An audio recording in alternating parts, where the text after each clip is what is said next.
Shalom Bapak Ibu Saudara-saudari, selamat datang di JKI Host Online ibadah. Saat ini kita mau menyembah Tuhan, kita mau mendengarkan firman Tuhan pada hari ini.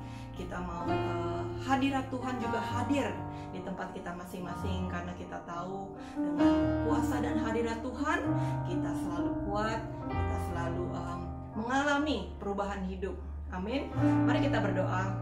Bapa dalam surga, terima kasih Tuhan buat hari ini. Kami mau beribadah kembali Tuhan. Kami mau belajar akan firman-Mu.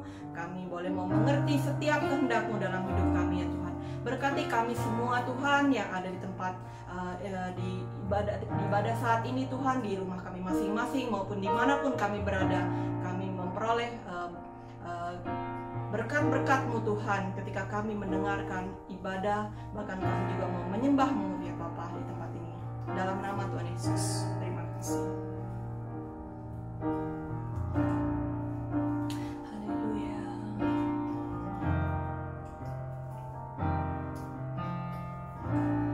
Kuatkanlah hatimu,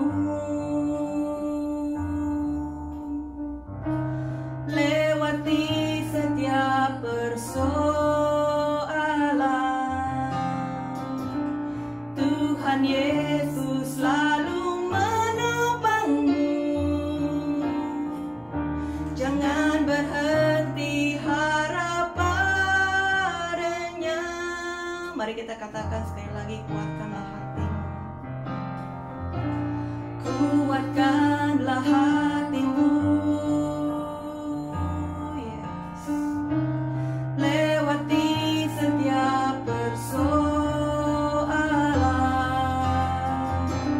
Tuhan Yesus selalu menopangmu. Jangan berhenti harap padanya. Tuhan pasti sanggup. Tangannya takkan terlambat untuk mengangkatmu.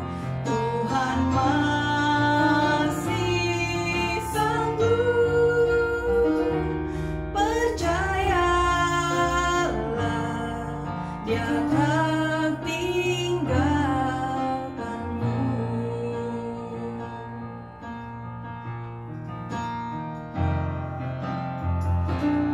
Kuatkanlah hatimu,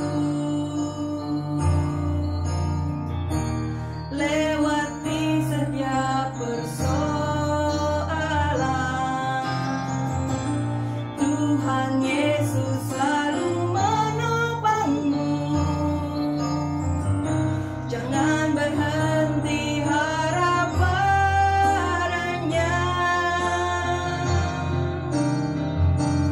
Tuhan pasti sanggup.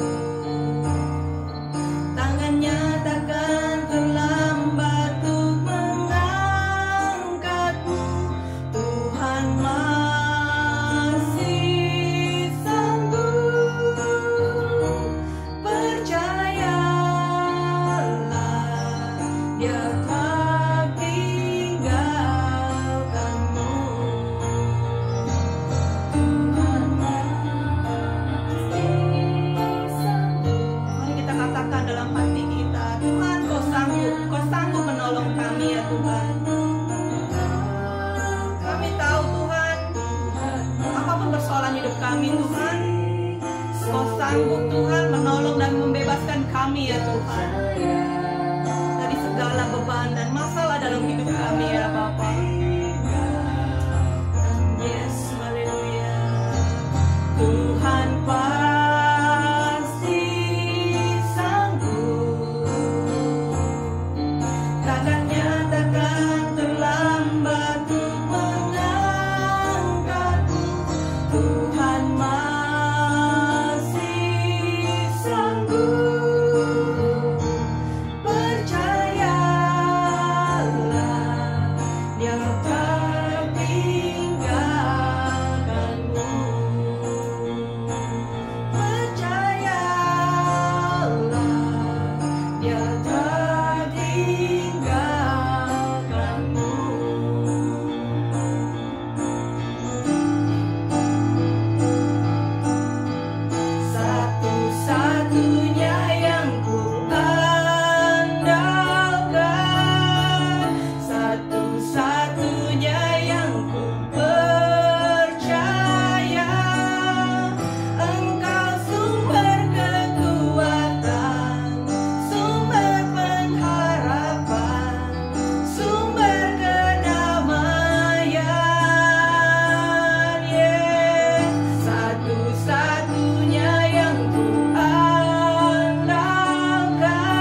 satu-satunya yang ku percaya.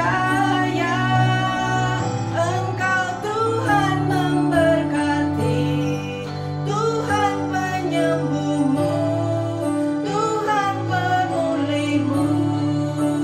Engkau Tuhan memberkati, Engkau Tuhan memberkati, Tuhan penyembuhku, Tuhan pemulihmu. Haleluya. Terima kasih Tuhan, kami tahu Tuhan, Engkau sanggup dan Engkau satu-satunya Tuhan pengharapan dalam hidup kami. Kami meletakkan iman kami ke dalam nama-Mu Tuhan, karena Engkau yang menjadi penyembuh kami, Engkau yang menjadi pengharapan kami Tuhan. Biarlah firman pada hari ini Tuhan menguatkan kami, memberikan kami pengharapan Tuhan, bahwa masih ada jawaban dalam setiap persoalan kami. Terima kasih Tuhan Yesus. Amin. Selamat mendengarkan firman Tuhan hari ini.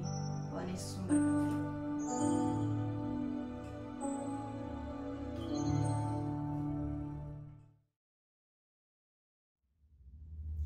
Shalom jemaat Tuhan yang dikasihi oleh Tuhan. Bersama saya lagi Pastor Nuraini. Kali ini kita akan belajar tentang pertanyaan Tuhan, di mana visi host tahun 2021 adalah menjawab pertanyaan Tuhan dengan hati yang baru. Nah, kita akan mengulas salah satu dari beberapa pertanyaan Tuhan, dan kita menyingkapkan kebenarannya, mencari kebenarannya, dan merenungkannya untuk kita kerjakan firman Tuhan. Kali ini kita akan bahas tentang Kejadian 4, yaitu kisah Kain dan Habel. Mari kita baca. Kejadian 4, Kain dan Habel, ayat 1-8. Demikian firman Tuhan. Kemudian manusia itu bersetubuh dengan Hawa istrinya, dan mengandunglah perempuan itu, lalu melahirkan Kain. Maka kata perempuan itu, aku telah mendapat seorang anak laki-laki dengan pertolongan Tuhan. Selanjutnya dilahirkannyalah Habel, adik Kain, dan Habel menjadi gembala kambing domba, Kain menjadi petani. Setelah beberapa waktu lamanya, maka Kain mempersembahkan sebagian dari hasil tanah itu kepada Tuhan sebagai korban persembahan. Habel juga mempersembahkan korban persembahan dari anak sulung kambing dombanya, yakni lemak-lemaknya. Maka Tuhan mengindahkan Habel dan korban persembahannya itu. Tetapi Kain dan korban persembahannya tidak diindahkannya. Lalu hati Kain menjadi sangat panas dan mukanya muram. Firman Tuhan kepada Kain, mengapa hatimu panas dan mukamu muram? Apakah mukamu tidak akan berseri jika engkau berbuat baik? Tetapi jika engkau tidak berbuat baik, dosa sudah mengintip di depan pintu. Ia sangat menggoda engkau, tetapi engkau harus berkuasa atasnya. Kata Kain kepada Habel adiknya, marilah kita pergi ke padang. Ketika mereka ada di padang, tiba-tiba Kain memukul Habel adiknya itu, lalu membunuh dia. Nah, kisah Kain dan Habel ini tentu sudah tidak asing ya bagi kita semua, di mana Kain dan Habel membawa persembahan kepada Tuhan. Mereka sama-sama melakukan hal yang baik, yaitu membawa persembahan. Mereka peduli akan kerohanian dan mereka menjalankan ibadah mereka masing-masing. Ini hal yang baik. Tapi dari kisah ini ada hal yang kurang enak kejadiannya, yaitu ternyata Tuhan mengindahkan Habel dan persembahannya dan tidak mengindahkan Kain dan persembahannya. Itulah yang membuat Kain menjadi sangat-sangat marah, geram, panas hati, bahkan akhirnya melakukan dosa pembunuhan terhadap adik kandungnya sendiri. Wah, satu kejadian mendatangkan kematian satu nyawa. Sayang sekali ya, kenapa ini bisa terjadi? Nah, kita akan belajar dari kisah ini supaya kita tidak mengulangi kesalahan Kain, supaya kita tidak mengulangi apa yang telah Kain perbuat, yaitu dosa, dan apa yang menyebabkan dia berdosa. Kita akan pelajari ini supaya kita bisa berhati-hati dan kita tidak jatuh di dalam dosa yang sama, tapi kita melakukan hal yang baik, yang benar. Nah, belajar dari Kain, kenapa sih Tuhan tidak mengindahkan dia dan persembahannya? Kalau kita lihat dari kisah ini, apakah kita berpikir Tuhan itu pilih kasih atau Tuhan itu tidak adil? Kalau saya menetapkan hati saya bulat mempercayai Tuhan yang saya sembah Tuhan yang adil dan Tuhan yang tidak pilih kasih. Sebab Tuhan yang saya sembah itu Tuhan yang adalah kasih. Dia jago banget dalam mengasihi, dan dia penuh dengan kasih karena dia adalah kasih, sehingga dia tidak pernah kekurangan kasih. Dia tidak punya tuh yang namanya kelalaian di dalam mengasihi. Tuhan kita Tuhan yang tidak lalai, dia sempurna dalam mengasihi. Bahkan dia telah menunjukkan selalu kasihnya kepada kita, bahkan lewat kematian Yesus di kayu salib untuk penebusan dosa kita. Dan Tuhan serius loh mengasihi kita. Tuhan serius mengasihi kita. Nah, di sini juga Tuhan menunjukkan kasihnya kepada Kain. Tuhan bukanlah Tuhan yang tidak mengasihi Kain. Tuhan menunjukkan kasihnya kepada Kain di ayat ke-6, ke-7, yaitu Tuhan memberikan pertanyaan kepada Kain. Mengapa hatimu panas dan mukamu muram? Apakah mukamu tidak berseri kalau engkau berbuat baik? Karena Tuhan tahu apa yang Kain akan kerjakan, yaitu Kain punya niat jahat dan ingin berbuat jahat. Dan sebelum niat Kain itu dikerjakan, Tuhan terlebih dahulu memberikan peringatan kepada Kain, menasehati dia, mengingatkan dia. Tapi Kain tetap membunuh Habel. Nah, berarti bukan karena Tuhan pilih kasih ya, bukan karena Tuhan tidak adil, tapi Tuhan tuh adil dan Tuhan mengasihi Kain. Tuhan bukan hanya mengasihi Habel, tapi sebenarnya Tuhan juga mengasihi Kain. Nah, terus kenapa Kain dan persembahannya tidak diindahkan Tuhan? Apa karena bentuk persembahannya? Kalau menurut saya enggak juga ya, karena Habel pekerjaannya beternak dan dia mempersembahkan hasil dari pekerjaannya, yaitu kambing domba, karena memang dia pekerjaannya beternak. Dan Kain mempersembahkan juga hasil pekerjaannya karena dia seorang petani, maka yang dia bawa persembahannya juga hasil pertaniannya. Dan kita membawa persembahan kepada Tuhan juga hasil pekerjaan kita. Bukan pekerjaan orang lain yang kita ambil lalu kita bawa persembahan kepada Tuhan, tapi hasil dari pekerjaan kita, hasil dari usaha kita, itulah yang kita bawa kepada Tuhan. Jadi oke banget ya yang dibawa oleh Kain sebagai persembahan. Lalu masalahnya di mana gitu? Kalau kita jadi Kain sudah berusaha melakukan hal yang baik, hal yang benar gitu. Hanya saja dia tidak menjagai hatinya. Perbuatan baik yang dia kerjakan, begitu menerima penolakan, dia langsung murka. Apakah Kain tiba-tiba jahat? Kalau kita pelajari firman, biasanya ada satu ayat, biasanya dia punya backingan ayat lain. Nah, makanya kita perlu belajar membaca Alkitab, belajar firman, mengupas, mencari gitu. Ayat apa sih yang menjelaskan lebih detail lagi gitu. Nah, saya temukan mengenai Kain di 1 Yohanes 3 ayat 12. Yuk kita baca. Bukan seperti Kain yang berasal dari si jahat dan yang membunuh adiknya. Dan apakah sebabnya ia membunuhnya? Sebab segala perbuatannya jahat dan perbuatan adiknya benar. Di sini dikatakan bahwa segala perbuatan Kain jahat. Artinya apa? Artinya bukan sekali itu saja dia berbuat jahat. Bukan sekali saja dia berbuat jahat. Kalau dikatakan segala perbuatannya jahat, berarti kan banyak. Dan perbuatan jahat itu biasanya dimulai dari dalam diri kita, dari dalam hati kita, dari pikiran kita. Benihnya itu dimulai di sini, di pikiran, di hati. Kalau Kain dikatakan segala perbuatannya jahat, berarti banyak hal yang dia pikiran-pikirannya itu banyak hal yang mengandungi jahat. Hati dia tuh banyak hal yang mengandungi jahat. Jadi Kain membiarkan hal-hal yang jahat yang tidak berkenan di hadapan Allah banyak mengisi pikirannya dan hatinya, tinggal di dalam hati dan pikirannya, sehingga membuahkan perbuatan-perbuatan jahat. Maka dikatakan segala perbuatannya jahat, berarti banyak. Kalau banyak itu berarti sesuatu yang diripit atau dikerjakan terus-menerus akhirnya menjadi kebiasaan. Kebiasaan yang dikerjakan terus-menerus akhirnya menjadi karakter, dan orang itu dinilai dari karakternya. Karena Kain dikatakan segala perbuatannya jahat, berarti Kain karakternya memang jahat. Nah, make sense kan? Kalau udah kayak gini, Tuhan tidak mengindahkan Kain dan persembahannya. Karena ada alasan. Karena Tuhan kita bukanlah Tuhan yang gampang tertipu atau bisa tertipu. Dia Tuhan yang maha mengetahui.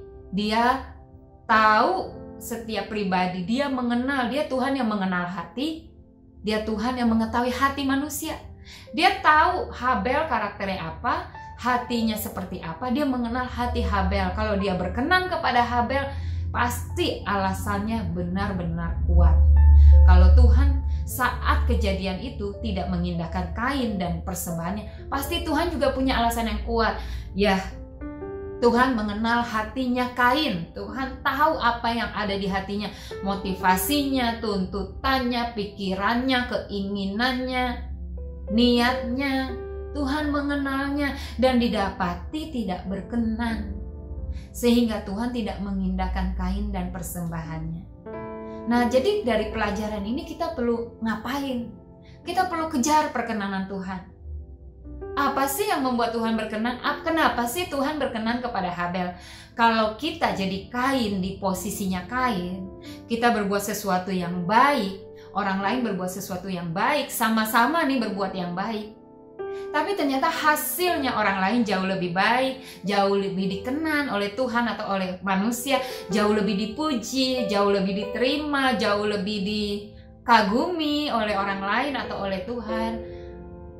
Harusnya kita nggak berhenti. Harusnya kita nggak karena satu kejadian buruk ini terus itu menjadi alasan untuk kita berbuat dosa, atau menjadi alasan buat kita menjadi kecewa, pahit hati, udah nggak mau lagi berbuat baik, kapok, nggak mau lagi gitu. Sedangkan Alkitab mengajarkan kita jangan jemu-jemu berbuat baik. Artinya apa? Artinya teruslah berbuat baik, jangan cuma sekali terus berhenti, sekali-kali terus berhenti, apalagi berbuat baik terus menerima penolakan atau mendapatkan respon yang tidak kita harapkan terus kita berhenti. Enggak begitu. Firman Tuhan mengajari kita jangan jemu-jemu berbuat baik. Artinya perbuatan baiknya harus banyak, sering.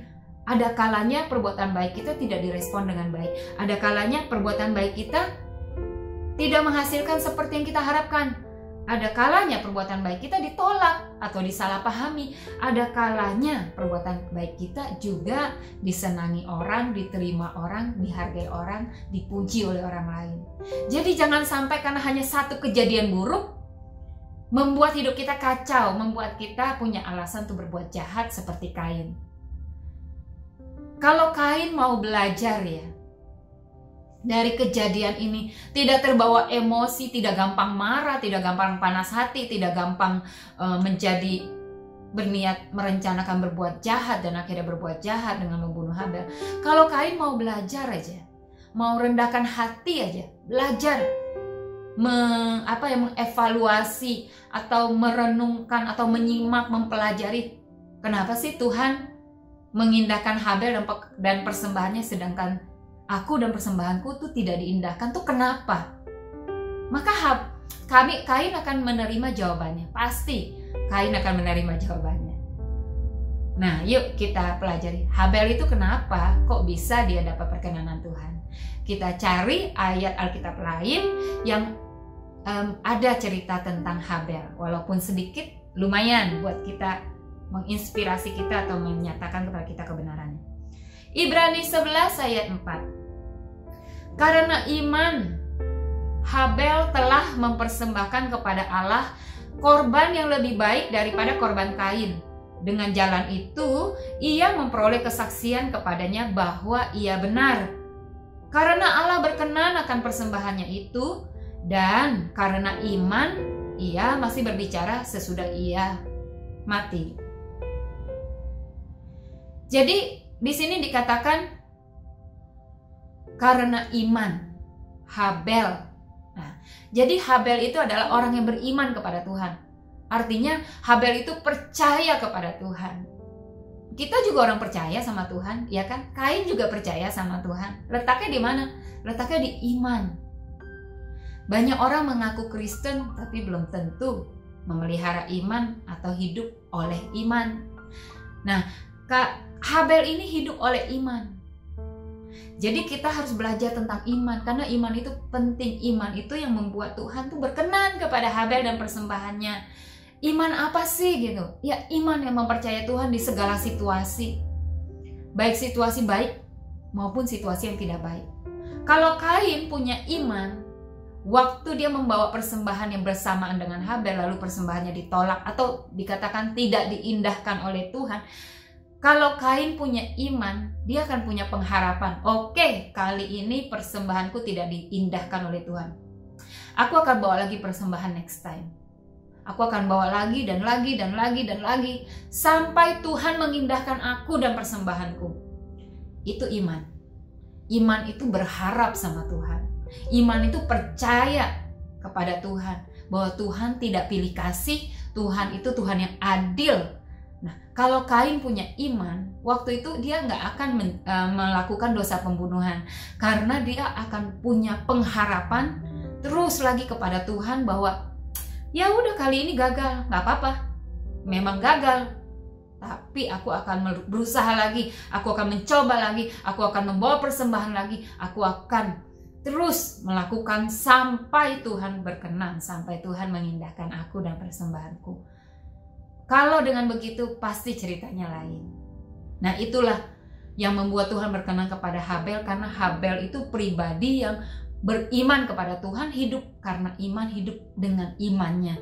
Sehingga Tuhan berkenan atas pribadinya. Nah, kalau Tuhan udah berkenan atas pribadi seseorang, persembahan orang itu pun akan dikenan Tuhan, akan diindahkan. Dan makanya yang kita kejar adalah bukan number one persembahannya dulu nih. Bentuk persembahannya gini, saya mau kasih persembahan uang yang banyak, atau saya mau yang penting nolongin orang. Bukan itu dulu, itu memang benar bagus, tapi yang diutamakan kita nih, pribadi kita, kejar perkenanan Tuhan. Belajar dari Habel karena iman. Kita belajar percaya sama Tuhan di situasi baik maupun tidak baik. Waktu situasi baik kita gampang percaya Tuhan. Waktu situasi tidak baik, nah itulah iman kita diuji. Itulah iman kita dinyatakan. Itulah kita bisa lihat sebenarnya kita beriman sama Tuhan atau enggak. Waktu kondisi sangat buruk menimpa kita, masihkah kita tetap percaya akan firman Tuhan? Masihkah kita tetap mengharap-harapkan pertolongan Tuhan dengan penuh percaya? Masihkah kita tetap mau ikuti jalan-jalan Tuhan dibandingkan jalan-jalan kita sendiri?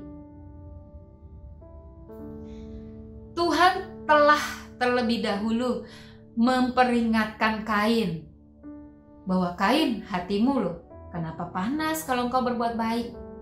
Kenapa engkau begitu geram, begitu marahnya? Kalau engkau memang ingin niat berbuat baik dan respon yang kau terima tidak seperti yang kau harapkan, kenapa menjadi geram kayak gini? Kan niatnya sudah berbuat baik. Harusnya kalau sudah niatnya berbuat baik, respon orang lain nggak perlu dan nggak harus mempengaruhi, merusak hati kita yang memang udah niat berbuat baik. Harusnya kita berbuat baik karena kita memang baik. Nah, kalau memang kita tahu aku ini memang baik, maka aku mau berbuat baik. Aku berbuat baik karena aku memang baik. Aku mau berbuat baik. Kalau kita teguh di situ, respon sekeliling kita tidak mudah merusak hati kita, tidak mudah merusak hidup kita, sehingga kita menjadi akhirnya melakukan kebalikannya. Kebaikan yang kita buat tidak menghasilkan seperti yang kita harapkan, lalu kita melakukan kebalikannya, yaitu kejahatan. Enggak begitu. Tapi Kain melakukan hal itu. Kain saat itu bukan hanya membunuh seorang Habel. Memang dia membunuh Habel, tapi akhirnya dia membinasakan satu generasi, yaitu Habel, dan generasinya hilang. Sayang sekali ya. Nah, jangan kita ulangi. Jangan hanya karena satu kejadian yang buruk, satu kejadian yang mengecewakan, terus kita mengacaukan hidup kita dengan melakukan kejahatan. Bukan lebih dikenan Tuhan, malah lebih menjauh dari Tuhan. Itu pun Tuhan menunjukkan setelah kisah ini, Tuhan tidak meninggalkan Kain. Tuhan tidak membuang Kain. Tuhan masih tetap berbicara kepada Kain. Tapi di situ kita bisa lihat respon Kain yang sangat mengejutkan, yaitu Kain malah berbalik dari Tuhan, meninggalkan Tuhan. Alkitab nggak salah mengatakan bahwa segala perbuatannya jahat. Tidak ada orang yang tiba-tiba jahat, tidak ada. Biasanya itu karena dia sudah sering membiarkan hal-hal yang jahat tinggal di dalam hati dan pikirannya. Tuhan tuh Tuhan yang mengenal hati, dia melihat kita tuh utuh sampai kedalaman hati kita. Maka dari pelajaran ini, apa sih poin yang bisa kita ambil untuk kita aplikasikan dalam hidup kita? 1, jaga hati. Jagai hati ini. Kenapa? Karena Tuhan tuh lihatnya sampai hati. Tidak ada yang tersembunyi di hadapan Tuhan. Tuhan tahu hati kita. Tuhan mengenal hati kita. Dan kita, firman Tuhan berkata, jagai hatimu dengan segala kewaspadaan, karena dari situ terpancar kehidupan. Tuhan suruh kita jagain hati. Yang punya hati itu yang jagain hatinya. Masing-masing orang menjagai hatinya sendiri. Jangan kita taruh tanggung jawab itu kepada orang lain. Orang lain dong harus jagain hati aku. Itu bukan sesuai firman Tuhan. Firman Tuhan berkata, jagai hatimu. Nah, yang punya hati itu yang harus jagain. Pemiliknya yang harus jagain. Hati saya yang jagain. Dan Tuhan berkata, jagai hatimu dengan segala kewaspadaan. Ini related sama kisah Kain. Karena waktu itu Tuhan berkata kepada Kain, kalau engkau tidak berbuat baik, dosa sudah mengintip di depan pintu. Ia sangat menggoda engkau. Tapi engkau harus berkuasa atasnya. Nah, Tuhan jelas banget dalam firman-Nya. Dosa itu mengintip loh kalau kita nggak berbuat baik. Kalau kita mau pikir, di area aman aja lah, nggak usah berbuat jahat, nggak usah berbuat baik. No.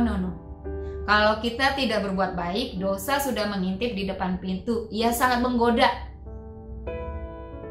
Ayat lain berkata dalam 1 Petrus 5 ayat 8. Iblis itu seperti singa yang mengaum-ngaum, berjalan keliling mencari orang yang dapat ditelannya. Artinya iblis saja siaga loh.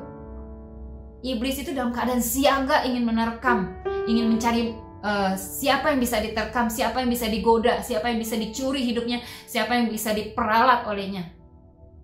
Karena itu Tuhan menyuruh kita menjaga hati kita dengan waspada. Artinya siaga jaga hati. Jangan terlalu cuek, jangan cuek banget atau menganggap enteng.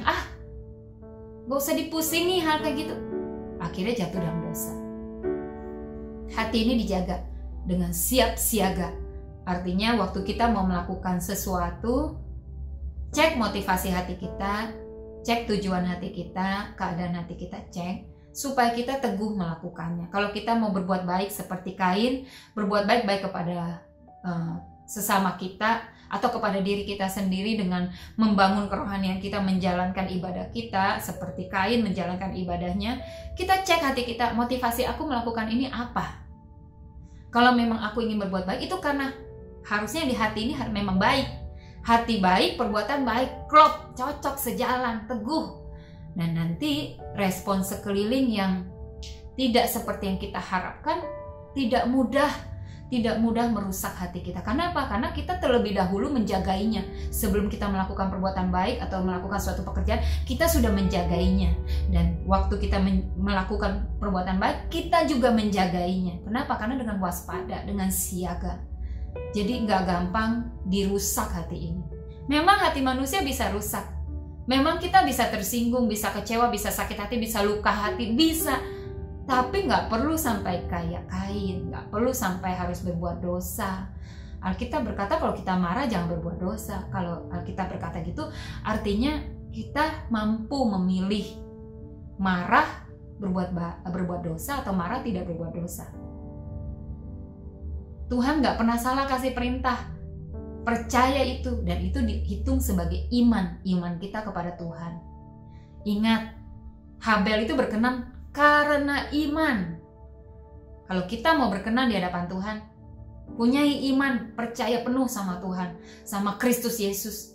Ngapain Tuhan nebus kita sampai mati di kayu salib, menderita,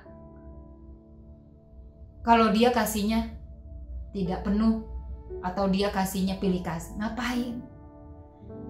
Kalau ada kejadian yang buruk, ada hal-hal yang kita lakukan, ternyata Tuhan tidak berespon seperti yang kita pikirkan, seperti yang kita harapkan. Punyai iman. Yang salah bukan Tuhan, yang salah pasti bukan Tuhan, pasti dari pihak kita. Jadi kita bisa punya kerendahan hati, merenungkan, mengevaluasi, mempelajari dan memperbaiki. Salahnya di mana ya? Perlu diperbaiki di mana ya? Yang benar itu apa? Yang berkenan di hadapan Tuhan itu apa? Dan bagaimana menjalankan yang benar itu? Nah, akhirnya kalau sampai kita marah seperti kejadian sama Kain, kita nggak perlu jatuh dalam dosa. Karena firman Tuhan akan terus muncul dalam hidup kita untuk memperingatkan kita untuk kalau marah jangan berbuat dosa. Gitu. Itu yang Tuhan lakukan sama Kain. Sebelum Kain berbuat dosa, Tuhan sudah memperingatkan. Demikian kita anak-anak Tuhan. Roh Kudus tinggal dalam kita. Roh Kudus selalu memperingatkan kita. Roh Kudus selalu mengingatkan kita. Kadang-kadang firman-Nya lewat di pikiran kita. Kadang-kadang muncul di hati kita. Kadang-kadang dikasih tahu oleh orang lain. Oleh situasi. Melalui khotbah, melalui renungan firman, saat teduh dan yang lainnya. Tuhan tidak pernah lalai dalam menjaga hidup kita. Kita yang harusnya belajar menjaga hati kita, karena dari sini terpancar kehidupan. Jadi miliki iman. Tuhan itu jago banget dalam mengasihi. Dia nggak pilih kasih, Dia adil, Dia mampu mengasihi setiap pribadi, semua orang dengan kasih yang benar, tepat, tidak pilih kasih. Tuhan kita Tuhan yang adil. Percayai itu, biar itu jadi iman kita. Lalu yang kedua, tadi yang pertama poin, jaga ini hati kita. Ya, jaga hati kita dengan segala kewaspadaan. Kedua, kita belajar dari Habel. Hidup karena iman, oleh iman, dengan iman. Percaya banget sama Tuhan. Bagaimana kita bisa beriman? Bagaimana kita bisa percaya penuh sama Tuhan? Baca Alkitab. Tiap hari baca Alkitab, pelajari firman Tuhan. Jangan skip firman Tuhan. Karena iman timbulnya dari pendengaran akan firman Tuhan. Jangan skip firman Tuhan. Jangan cuma baca renungan dari quote-quote orang, dari pernyataan orang.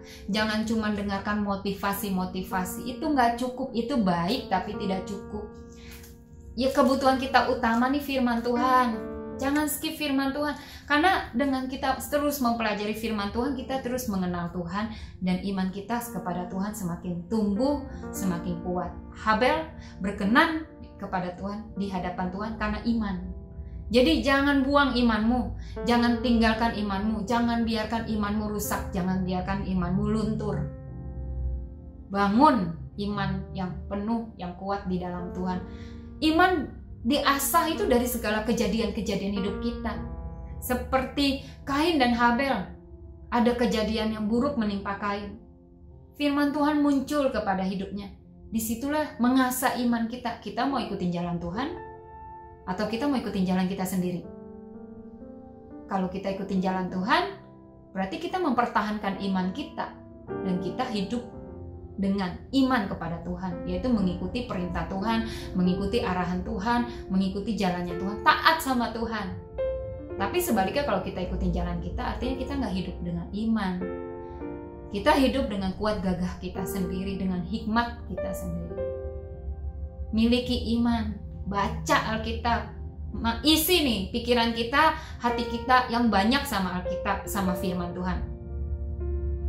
Kalau memang pikiran kita sering banget isinya hal-hal negatif, trik-trik yang curang, keinginan-keinginan yang tidak berkenan di hadapan Allah, kita atasi itu dengan isi yang banyak dengan firman Tuhan, baca Alkitab yang banyak, dengerin khotbah yang banyak. Lama-lama firman Tuhan tuh mengisi penuh banyak kan pikiran kita, itu akan menyingkirkan yang tidak baik. Itu akan menyingkirkan yang negatif. Nah, masuklah itu ke hati kita. Firman Tuhan yang terus kita isi tiap hari, dengerin khotbah berkali-kali di YouTube atau ibadah, terus baca Alkitab, tidak sedikit tapi ditambah-tambahkan, diulang-ulang, berkali-kali, direnungkan, diucapkan lagi, memuji Tuhan karena isi pujian isinya banyak tentang ayat Alkitab. Kalau itu terus muncul dan tinggal di pikiran kita, lama-lama itu masuk ke dalam hati kita. Maka hati ini juga kalau memang dasarnya kotor ya akan bersih.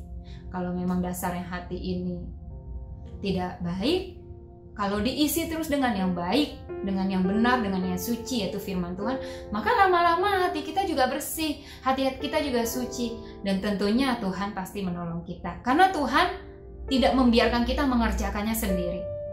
Tuhan berjanji akan melengkapi kita, menolong kita, meneguhkan kita, bersama dengan kita mengerjakan perkara-perkara yang baik. Jadi jangan biarkan pikiran dan hati kita isinya hal-hal yang buruk, hal-hal negatif lebih banyak. Tapi kebalikannya, harusnya hal-hal yang baik yang mengisi pikiran dan hati kita. Harusnya hal-hal yang benar, yang mulia, yang adil, yang suci, yang sedap didengar, patut dipuji, yang disebut kebajikan. Harusnya itu yang mengisi pikiran kita dan hati kita. Sehingga apa yang ada di dalam hati kita itu yang terpancar keluar lewat perkataan kita, keluar lewat tingkah laku kita. Apa yang baik, yang firman Tuhan penuhi pikiran kita, maka keputusan-keputusan kita akan semakin lebih baik, kita akan semakin bijaksana, dan kita dikenan oleh Tuhan. Sehingga waktu kita berbuat baik, atau kita membawa persembahan, atau kita bekerja, kita melayani, hal itu pun diindahkan oleh Tuhan. Sekali lagi ya, 2 poin, jagain hati dan hidup oleh iman. Kenapa Kain begitu marah? Karena Kain punya roh persaingan. Dia merasa Habel saingannya. Begitu dia kalah, marah, murka. Roh persaingan itu membawa iri hati. Roh persaingan, iri hati itu mengacaukan hidup. Mengacaukan hidup kita, mengacaukan hidup orang lain. Roh persaingan itu, iri hati itu merusak hidup kita, merusak hati kita, merusak pikiran kita, merusak perbuatan kita, merusak hidup kita. Sehingga tidak mendatangkan kebaikan. Buat apa dikip? Kalau engkau punya kecenderungan bersaing, punya roh persaingan atau iri hati, buang, berdoa sama Tuhan, bertobat, buang itu, terus buang dan isi dengan yang benar, isi dengan roh Allah, roh damai sejahtera, roh lembut, roh yang mengasihi, bukan roh persaingan, bukan roh iri hati. Buang yang tidak baik itu. Jangan jatuh seperti Kain. Orang-orang di sekelilingnya dianggap saingan, gampang iri, akhirnya jatuh sendiri dalam dosa, karena iri hati itu membawa kita melakukan hal-hal dosa. Jaga hati kita, bebas dari roh persaingan, bebas dari iri hati, jaga pikiran kita, dan hidup oleh iman. Hidup dengan perkataan-perkataan Tuhan, ajaran-ajaran Tuhan, taati. Maka hidupmu akan diindahkan oleh Tuhan, dan apapun yang kau kerjakan diberkati oleh Tuhan. Demikian firman ini, saya berharap banget firman ini memberkati para pendengar, jemaat Tuhan yang dikasihi, atau siapapun juga yang menyaksikan video ini. Mari kita hidup oleh iman, hidup dalam damai sejahtera dengan menjaga hati kita. Roh Allah adalah roh damai sejahtera, membuat hati kita ini penuh damai sejahtera. Ayo saya mengajak kita berdoa bagi teman-teman atau saudara-saudari yang belum percaya Tuhan Yesus. Saya berharap firman ini memberikan gambaran kebenaran tentang kasih Tuhan kepada manusia. Mari berdoa, kalian berdoa untuk percaya Yesus dan jadikan Tuhan Yesus sebagai Tuhan dan Juru Selamat. Ikuti doa saya, mari kita berdoa.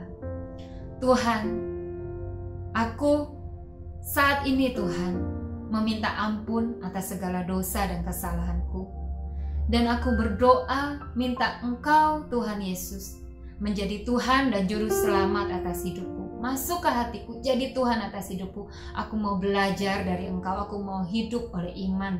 Dan Tuhan, kiranya Engkau menjadi penolong yang sejati dalam hidupku. Hidupku sekarang bukan aku lagi, tapi Tuhan yang hidup dalamku. Di dalam nama Yesus, amin. Dan mari kita berdoa untuk semua saudara-saudari yang mendengarkan firman ini. Kita minta, Tuhan, tolong aku untuk menjaga hatiku. Tuhan, aku ingin hidup oleh iman. Teguhkan hati kita lewat doa kita bersama. Yuk kita berdoa. Tuhan, kami bersyukur untuk firman ini.